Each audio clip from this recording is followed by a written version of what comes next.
Hi, my name is Sandra Wilson. I am a clinical hypnotherapist who works with misophonia and extreme sound sensitivity. So if you have misophonia, you are not broken, you are not flawed, your brain learned this. So if certain types of noise, in particular the sound of your neighbours or the sound of your partner snoring or breathing, sends your body into instant stress, anger, panic or overwhelm, I want you to hear this clearly. It is not your fault. You are not broken. Your brain and your nervous system have simply learned to respond in this way.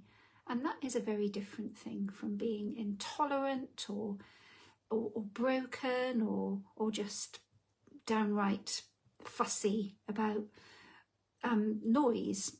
So when neighbour noise feels very intense, for many people with misophonia, it's not just annoyance. So sometimes the sounds that might make you very angry might not necessarily be loud. It's the timing or just the quality of the sound. So for example, it might not be noisy DIY.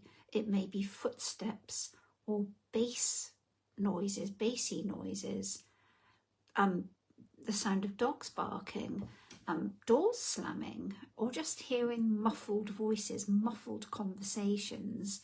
Even if they're not loud, they can be very distressing to somebody with misophonia.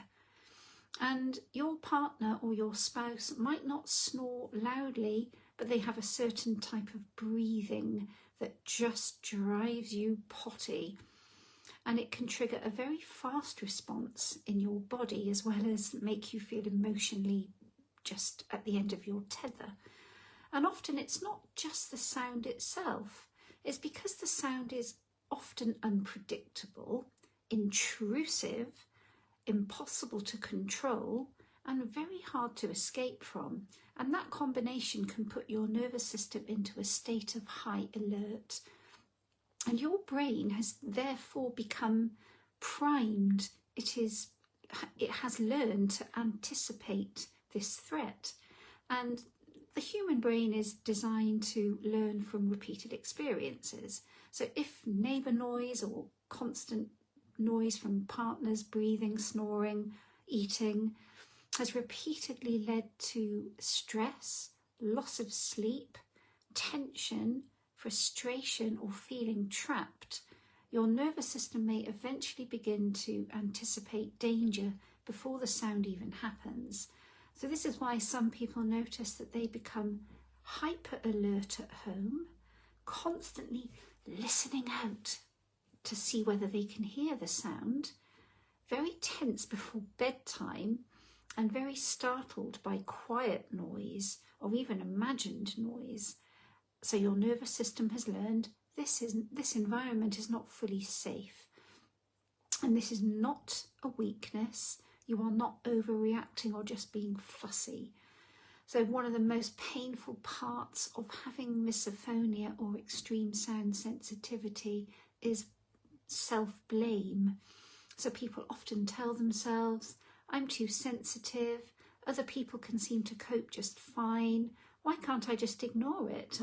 Or it might make you worried about the relationship you have with your partner or spouse or your neighbours.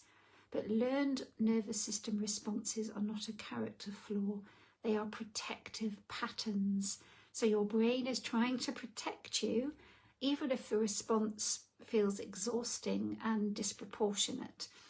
So learned patterns indeed can be worked with. That is the good news.